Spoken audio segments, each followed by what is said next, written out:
Hey, it's Leaf here. Wanted to make a quick video of how the headlight installation is going for the new Morimoto XB LED headlights. So the trim is done. They ship this trim here as black plastic. So I sanded it with 400 and used SEM's adhesive for paints so that the base coat can bite to it. Then put about three or four coats of base coat on it, and then 4 coats of clear coat. Then I ran 2,000 grit wet sand, 2,500 grit wet sand, then 3,000 grit wet sand, and then Meguiar's 100 polish, and then Meguiar's 210 polish. That topped it off, and it looks pretty good. There's a little bit of a batch effect where you can see from this the difference, a slight color difference between the PPG Deltron DBC base coat that was used here. It's called Bittersweet Orange. So the best match for it when I did these fender flares, the 930 turbo fender flares, you can see the back is done as well. The best match of the original orange, not a little run, a nice run there that I have to work on for half a day. The best matching orange for this car came up as Ford Mustang 1980 Bittersweet, Bright Bittersweet. So there's a slight color tonage. You can see maybe it's a little bit more yellow here, but something that I've learned with orange is when you do have these batch effects. Now the same PPG store mixed this. This happened to be in a can, so I got an aerosol. So it doesn't have a reducer, so it flashes a little faster. This had a reducer, but there's a slight tone difference here, but I'm just gonna let that go because I think the more that paint oxidizes, I think it changes color with oxidation. So I've kind of seen that. So I'm just gonna let this go because I'm not gonna repaint these with reducer based PPG paint that I have, just to try to get this to match. It really doesn't stand out. But overall, I think the results are pretty good. Another thing you'll notice about this 68912 was that I went with black trim. I painted these black trim. So I sanded them down with 400, these horn grills, which are essentially aluminum pot metal, what carburetors are made from, although they're a little heavy, so it is still a metal. So a junk metal, sanded down, the chrome on it, used SEM's adhesive spray, and then followed with SEM's matte finish black trim paint. Several coats, worked out really nicely. Have a new turn lens to go in there. You can see it on this side. Looks really nice.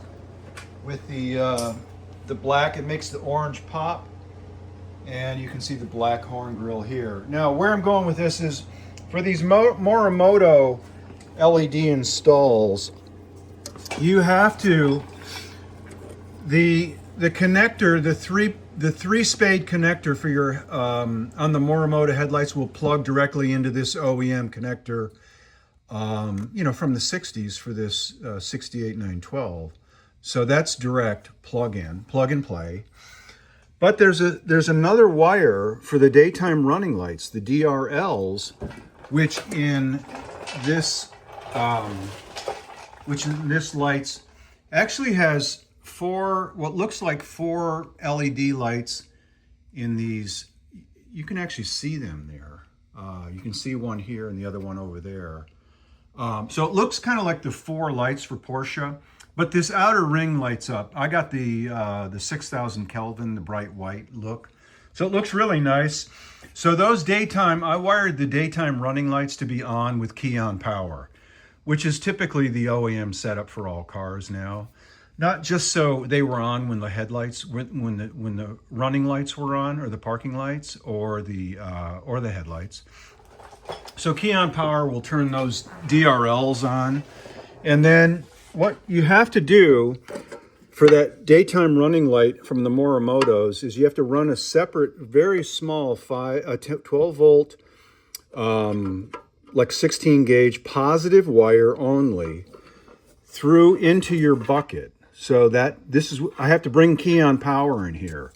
The only power that comes to the headlight is from the headlight switch. So your daytime, your parking lights, or your running lights at night, or like at sundown, you'll put your parking lights on, which will turn this on.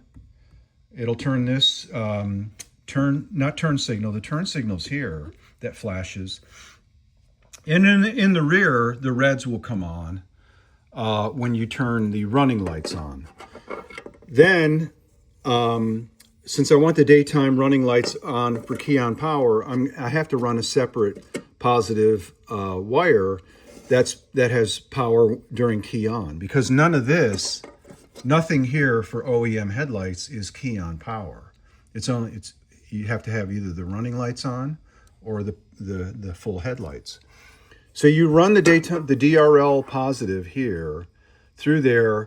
Then I'm going to go through the bulkhead. You can see looking down the trunk here. Through this, I'm going to drill through this left bulkhead, put a grommet, clean it up, put some POR 15 in the drilled hole, and then a rubber grommet, and then run the wire through, and then run loom from that wire. Run this wire through it here, and this wire already comes from the other side. Now what I'm doing here is, on the driver's side, I have a new horn, a horn relay. So I ripped out the old horn relay. It's just, you don't want 60s, or even if you replaced it, 70s, 80s technology in here. So a new relay for the horn. And this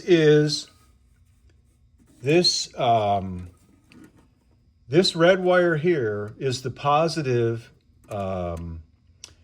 key on power that comes into the horn relay, and it goes to the white here. The white is the positive. The black is the negative. That's the cut yellow in the center, but the other wires are covered up with loom there. So this is key on positive, the white wire coming out of the relay. It's either 85 or 86. And then off that, I'm tapping into that small positive. This is almost like a 20 gauge wire. It's a very small one. So you want positive 12 volts, key on power, and that runs through the bulkhead here, which I'm going to put some silicone there, but I have the horn, wire going through this. And then on the other end, obviously you go into the relay and then out to the other side. So this is the passenger side positive that runs into this loom, which just has to be cleaned up and zip tied. And that loom comes out over here on the passenger side, which I'm going to drill a hole through the bulkhead here, use a rubber grommet, and then make sure that the loom goes right up to that.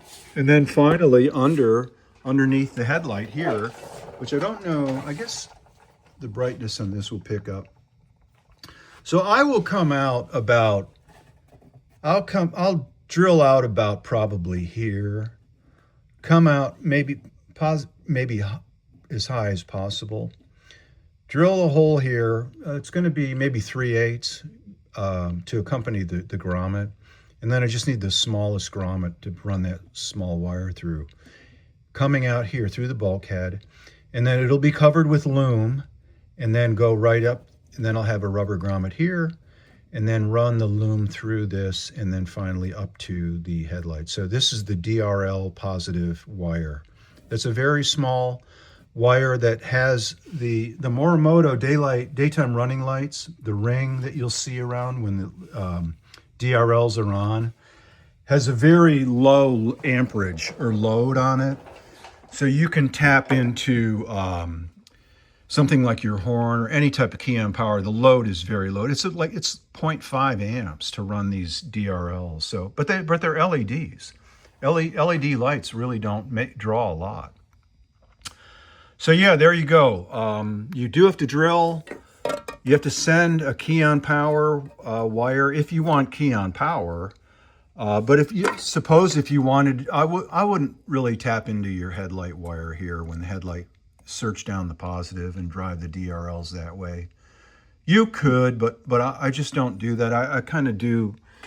Wiring is the easiest thing you can do on a car. You know, when you learn, when you can work with a multimeter good and track down resistance and ohms and know the ability to find if two wires are powered from the same source through resistance, and then checking positive, negative, and just, I mean, you have to test as you go. That's the easy. That's stupid easy. It's the simplest thing in a resto mod, period. For other people, the electrical wiring might be more complex, but there you go. So the DRLs require their own positives, so I did the appropriate work to bring positive key on power in this.